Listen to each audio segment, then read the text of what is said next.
maybe a post office, and that's about it.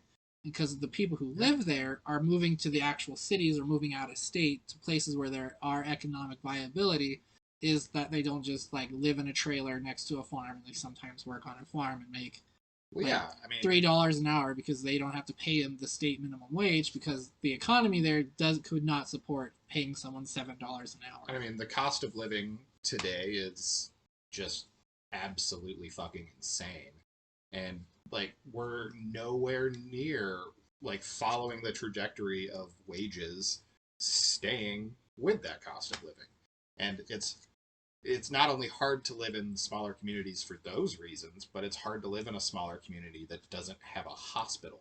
Right. So if you get sick or travel 50 miles your kid falls off his bike and breaks his arm or something, and you've got to drive 50 miles, or God forbid you have to pay for an ambulance that has to go 50 miles each way to come get you, or a helicopter, or or at some places they'll just helicopter you there. Like you're like, all right, I have to do this because I need to like save my life or my family member's life, and you're like, well, I know what I'm doing as soon as we get back, and that's filing for bankruptcy. Yes. It's not just that people are like moving away, into these cities. Like, people are like dying, and like we see a lot of platitudes come from our elected officials where they're like, oh yeah, I really want to help people with being able to afford to live here, or our governor running on a comeback plan to bring people back to Montana, which this is not done well because there's not a whole lot they can come back for still.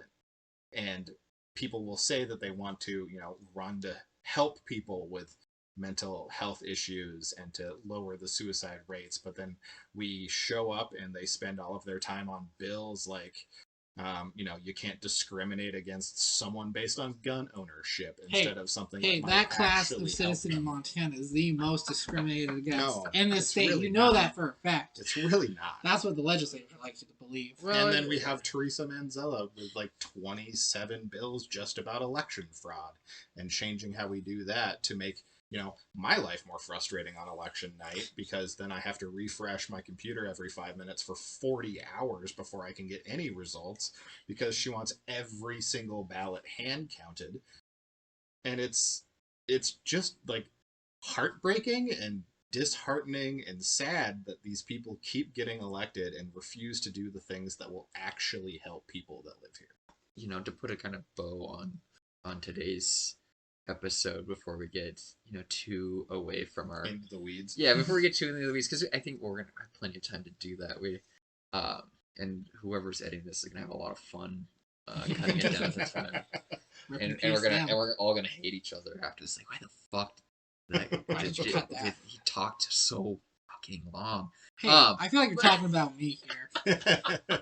No, Darren. Yeah, I think when we cut down the amount of words said, there's going to be a huge disparity, but that's all right. Well, I like to talk, okay? I think we did our fair share of talking, but we did spend quite a bit of time on that history.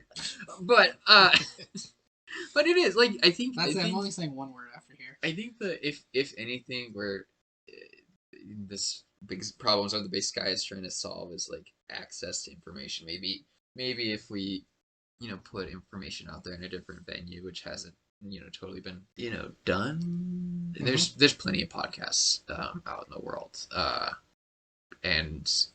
but maybe putting some more information out there, making it a little bit more accessible. I think that's kind of the point that we came up with to why we wanted to do this, was to be able to share more information with people. And there's billions of podcasts, and I'm sure by the time this airs there will be 4 billion more as well. Yeah. But I think people are going to find the ones that they like, and for the people that like what a couple of idiots sitting here have to say, then they'll pick up that information. And for the people who prefer something else, like, one of the best parts of technology is that there's endless opportunities for knowledge. We just have to find the way that works for us to do it.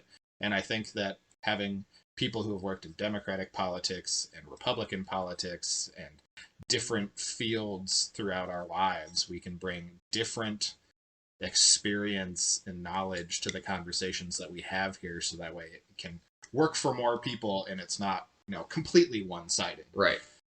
Well, and I think Darren talks about civic duty a little bit. That these people are our fellow constituents, our neighbors are going off and like risking their lives every day, and yet the same people who are risking their lives are not taking the time to like understand the why I'm doing this or how my job is funded, and I don't think that's like fair. Which is like why one of the reasons why I got involved is like, well, there in politics is there's while there needs to be more people like advocating for and getting people informed.